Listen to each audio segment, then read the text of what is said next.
Joining me now to talk about the long-awaited crackdown against sanctuary cities, or as some call them, outlaw cities, and of course Attorney General Sessions and a Trump administration committed to the enforcement of our laws. Joining us, Michelle Malkin, host of Michelle Malkin Investigates on CRTV.com.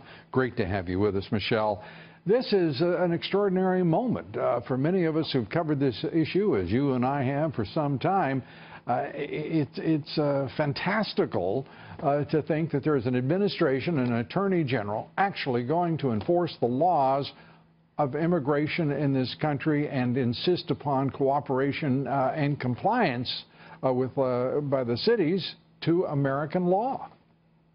Lou, it is a great day for America, for law-abiding citizens, for law-abiding immigrants and naturalized citizens as well, who understand that this is the primary duty of the federal government to defend and protect the Constitution, our rule of law, law and order, public safety, and our sovereignty. And I am in Denver, and I think it's significant that Attorney General Jeff Sessions mentioned specifically a horrific case here where the police ignored an ICE detainer and allowed an illegal alien from Mexico to be released, who then went on to murder a young man at a Denver train station, light rail station here in Denver. And yet you have these open borders zealots and ideologues meeting in New York, as you mentioned, Lou, who are denying the bloody reality of these sanctuary jurisdictions. I hope and pray, Lou, that this is only the start, because this order, of course, deals with cities, municipalities, and states. But there are so many other government entities that are also defying law and are also violating Section 1373, which Attorney General Sessions has cited. For example, here in Denver, the Denver Public Schools have explicitly declared themselves a sanctuary or an outlaw jurisdiction, as I call them, in the public schools. That kind of defiance needs to be punished in the very same way in the pocketbook. Yeah, and that defiance extends across 300 jurisdictions, as we said here tonight. 25 states have, to their credit, moved to stop any, prohibit any sanctuary policies on the part of any jurisdiction within those states. But it's also a time where the administration needs to go beyond this and say, we're going to absolutely insist on schools, any other jurisdiction, but particularly schools, complying with law. And we need to hear more information from our federal government. You can't find out readily how many illegal immigrants are in our schools, the cost that is there. It's estimated, but of course there's no record of it because it is politically incorrect.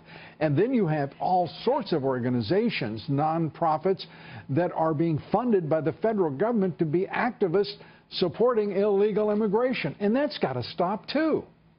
Exactly right, Lou. This is a very trenchant point that you're making. I hope it goes all the way to the top of the White House in terms of the need for absolute transparency and the game playing that goes on, because a lot of these government entities, a lot of these nonprofits will play games and say, well, we haven't formally or explicitly declared ourselves sanctuary jurisdictions, outlaw jurisdictions, and yet de jure and de facto, this is in fact what they are doing. I think every one of these nonprofits, and in particular churches that benefit from IRS nonprofit status, that are acting openly as sanctuaries for illegal aliens, throwing open their doors, advertising it, need to be punished as well. Yeah.